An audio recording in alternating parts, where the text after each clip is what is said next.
Welcome to True Haunt Lore. There are hauntings people laugh off, and then there is Adams, Tennessee, 1817. A documented account so public, so witnessed, and so tied up in legal statements that one claim still hangs in the air like smoke. A non-human presence was blamed for a man's death. If you want more case files like this, subscribe right now and turn on the notification bell to join the archive. John Bell was not a thrill seeker. He was a church deacon, a respected farmer, a landowner with a full house, his wife Lucy, their children, and a reputation built on straight talk. Which is why, when something started inside that cabin, he tried to crush it with logic. It began in the cornfield at dusk. Bell saw an animal sitting between the rows. At first it looked like a big black dog, until it lifted its head. Rabbit ears, rabbit face. Wrong. Bell raised his rifle and fired. Then the thing simply vanished, like a breath snuffed out.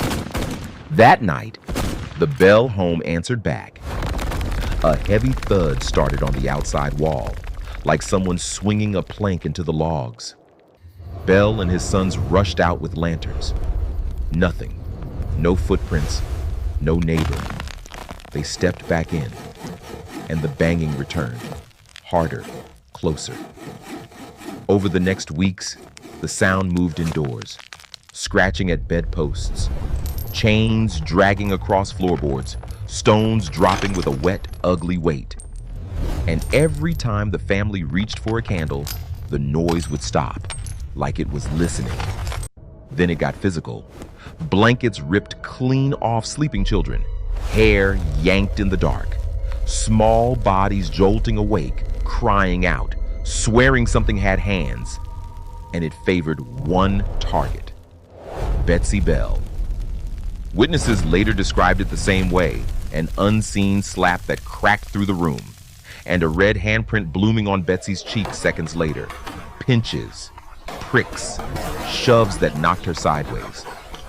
The kind of violence that makes adults go quiet, because nobody knows where to look.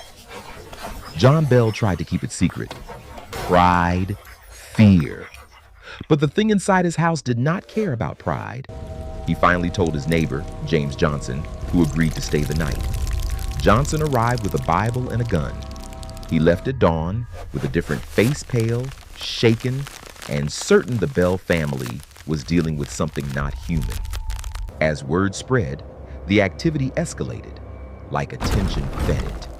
And then it spoke. Not a whisper, not a moan. A clear voice, sometimes rough and gravelly, sometimes smooth and almost playful. It called itself Kate. When asked what it was, it answered, "I am a spirit. I was once very happy, but I have been disturbed." It sang hymns, quoted scripture, repeated private conversations. It even recited sermons being preached miles apart, as if it could be everywhere at once. But the voice had one fixed obsession: John Bell. It mocked him by name. It kept him awake for nights. It promised calmly that it would end him. And as the months turned into years, Bell's body began to fail in ways nobody could explain. Swollen tongue, sudden paralysis, muscles locking as if a fist had grabbed the nerves and twisted. When he lay helpless, the voice laughed above his bed, close enough to feel. The case spread beyond the settlement, all the way to General Andrew Jackson. Jackson came with men, horses, and a wagon. He planned to expose a fraud, but as they reached the Bell property, the wagon stopped dead on level ground. The horses strained until their legs shook. The wheels would not roll. Then a woman's voice floated from the brush, amused. "All right, General, let the wagon move on. I will see you tonight." The wagon lurched forward like the earth had released it. That evening, Jackson stayed in the cabin. One of his men bragged he could handle any witch. He even showed off a pistol and a so-called special bullet. His brag ended in a scream. Something invisible battered him across the room, jerking him, spinning him, humiliating him in front of everyone. By morning, the general was done. The message was simple. He feared no army of flesh, but he wanted no more of whatever lived with the Bells. By the winter of 1820, John Bell was a shadow in his own bed. On December 19th, he slipped into a coma.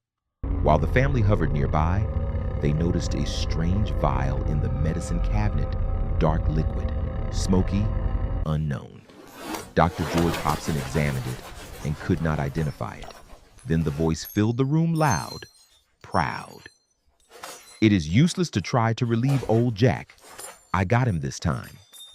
When asked about the vial, it answered, "I put it there," and gave him a big dose while he slept. The doctor tested a drop on the family cat. The animal convulsed, staggered, and died within minutes. John Bell died the next day, December 20th. Even at the funeral, the thing would not pretend to be human. As the coffin lowered into frozen earth, the voice sang crude drinking songs, laughing over sobs until the last shovel of dirt hit the grave. After that, the activity faded. The voice claimed it would return, and years later, it did, speaking to John Bell Jr., offering predictions, then withdrawing again, as if it could leave on a schedule. And on that land, one place remains like a wound that never closed: the Bell Witch Cave. A limestone mouth near the Red River, cold, wet, narrow passages swallowing your light. During the events, children claimed the presence drifted toward that darkness, as if the cave was a doorway it preferred. Even now, visitors report the same patterns. Voices on recorders telling them to leave, cameras failing, batteries draining, sudden nausea, the feeling of fingertips brushing skin in the black. So here is your final question. Straight from the archive, how do you lock a door against something that walks through walls and hates like it has all the time in the world? This has been True Haunt Lore. If you want more documented encounters, like the video, subscribe, and share your own case file in the comments. And until next time, sleep well. So after delving into the sheer terror we just explored, the violent attacks on John and Betsy, the chilling disembodied voice of Kate, and the terrifying legend of a spirit that actually took a man's life, you're probably wondering, what exactly is left of the Bell Witch Farm today? Well, my personal take on the property in Adams, Tennessee right now is that the emptiness is actually what makes it so unsettling. Because unlike other famous cases where the original haunted house is still standing, the Bell family home has been gone for over a century. If you drive out to that remote area today, you won't find a looming Victorian mansion. Instead, you are greeted by sprawling, quiet farmland that almost feels like a rustic, dark, pastoral painting. The main focal points today are a replica vernacular cabin and the infamous Bell Witch Cave. During the day, the property has this very quiet, almost eerie cottagecore vibe. It just looks like a peaceful, historical slice of rural America. You can even take a guided tour of the cave and walk the scenic dirt paths. But honestly, from my perspective, that's where the true dread lies. The haunting here isn't trapped in a building, it is seeped directly into the landscape. It's no longer a loud, chaotic poltergeist attack, but a heavy, lingering energy in the soil itself. Even today, locals will strictly warn you not to take a single rock from that cave, claiming the witch's curse is still very real and will follow you home. The Bell Witch is a foundational piece of American folklore, and the land itself refuses to let it go. Thanks for joining me on this case, and I'll see you in the next mystery.